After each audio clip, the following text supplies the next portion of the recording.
An Irish horror story, 1904. There is a village in County Kerry that doesn't appear on any modern map. At least it shouldn't. My grandfather used to call it the place Dunree, although he always lowered his voice when he said the name. He told me that in 1904 something happened there that was never written down properly. The official story was that a number of families simply abandoned the village after a terrible winter. But my grandfather knew better because his own grandfather had been there. And according to the story passed down through our family, the people of Dunree weren't running from the weather. They were running from something that came from the sky. It began in October. The weather had been miserable for weeks. Rain came down almost constantly, turning the roads into mud and filling the fields with standing water. Then, one night shortly after midnight, the villagers heard something above the clouds. Not thunder, something deeper. A tremendous metallic roar. The windows of the houses rattled. Dogs began barking. Horses kicked against their stalls. Then the ground shook. A farmer named Seamus O'Rourke ran outside believing a house had collapsed. Instead, he saw something burning in the hills. A great orange light descended behind the mountain. Then everything went silent. The following morning, Seamus and two other men went looking for the wreckage. They found a crater in the hillside. Trees had been knocked flat in a perfect circle. The earth was black, and in the middle of the crater there were footprints. Not human. They were enormous. 3 long toes pressed deeply into the mud. The men followed them. They shouldn't have. The tracks led into the forest, and then they simply stopped, as though whatever had made them disappear. They returned to the village terrified. But there was another problem. Something had already been there before the thing in the sky arrived. 3 nights earlier, a young girl named Breed had disappeared. She had been collecting eggs behind her family's cottage when she heard scratching beneath the floorboards. She told her mother that something was moving underneath the house. Her mother dismissed it as rats. That night Breed woke screaming. Her father ran into the room. She was sitting upright in bed. Her hands were gripping the blanket. She kept pointing toward the corner. Her father saw nothing, but Breed whispered, "It's waiting." The next morning she was dead. No wound, no blood, just a strange purple mark around her neck. The priest blamed illness, the doctor blamed fever. Nobody blamed what actually inside the walls, but they didn't know, not yet. The thing from the crater appeared again 5 nights later. This time a man named Podrick saw it.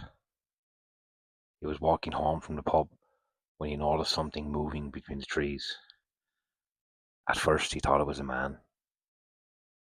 Then it stepped into the moonlight. Podrick later described it as the tallest creature he had ever seen. It wore dark metallic armour, its face hidden behind a strange mask.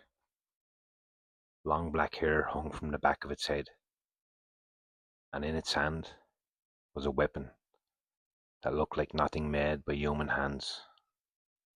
Podrick froze. The creature looked directly at him. Then came a sound.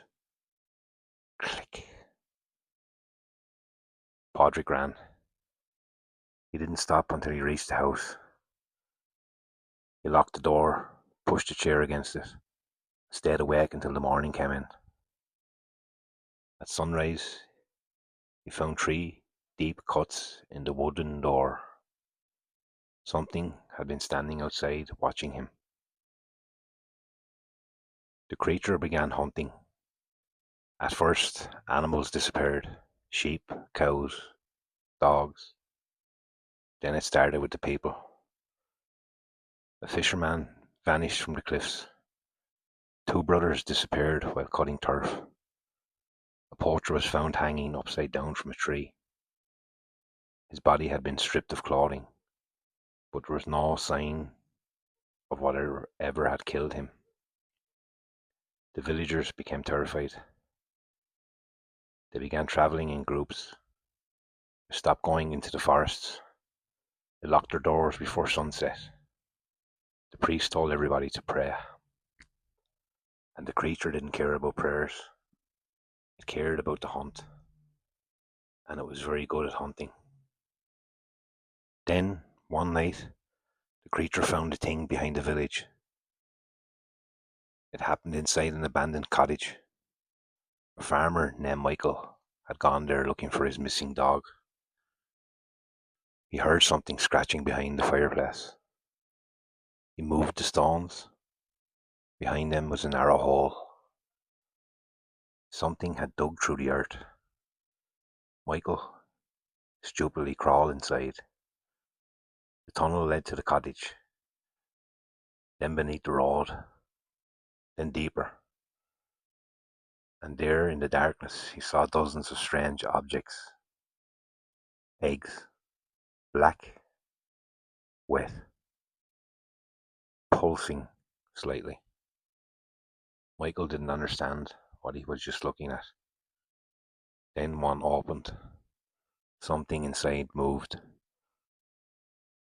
A long-legged creature unfolded itself. Michael screamed. The creature jumped and wrapped itself around his face. The screams continued for several minutes, then stopped. The next morning, Michael's wife found the cottage door open. She called his name, no answer. She stepped inside. Her husband was lying on the floor, dead. At least, that's what she thought. Then, his body moved.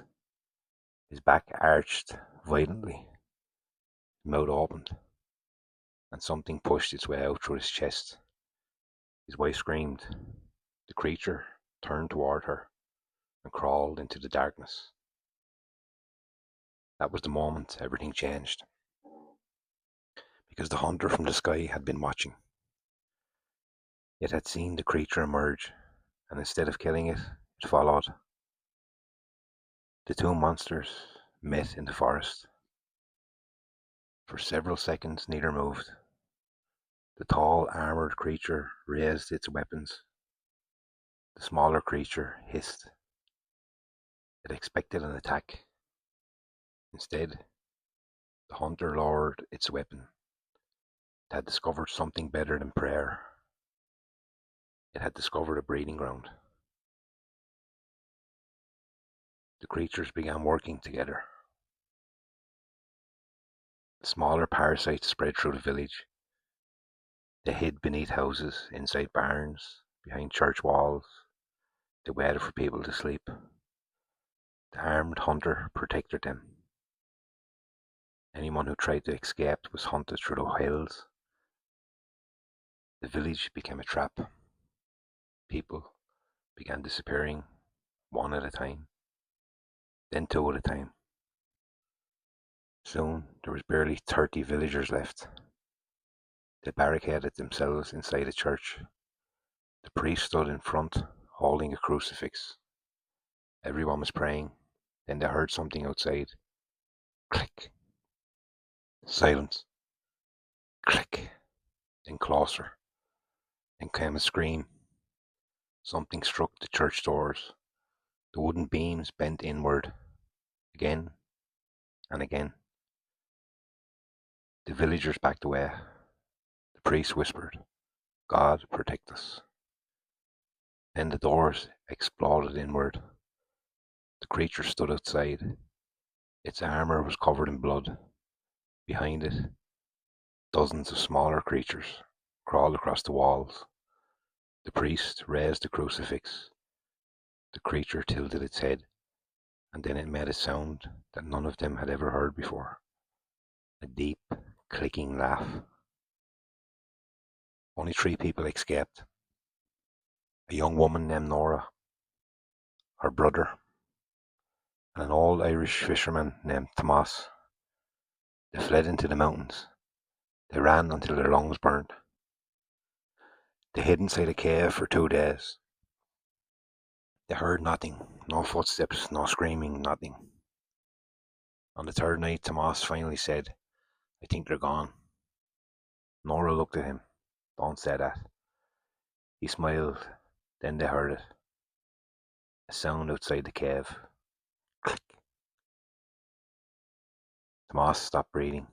Another sound answered from deeper inside the cave. A wet scratching. Nora slowly turned around. Something was moving behind them. They had not escaped. They had walked directly into the nest. Nora and her brother were the only ones who made it out. They reached the next village at dawn. They were covered in mud, blood, and scratches. When people asked what happened, Nora refused to speak. Her brother couldn't stop shaking, and Tomas was never found. The authorities searched Dún Rock, then found the village completely abandoned. No bodies, no survivors, no explanation. One strange burn marks in the field, and deep, 3 taut footprints leading toward the mountains. The village was eventually left empty. People stopped going there. The road was abandoned. The house collapsed. The church roof eventually fell in. But according to my grandfather, that wasn't the end. Years later, hunters began reporting strange sounds in the Kerry Mountains. Metallic clicking, always after midnight. Then sheep started disappearing again. Then dogs, then livestock. People blamed wolves. They blamed poachers. They blamed everything except the truth.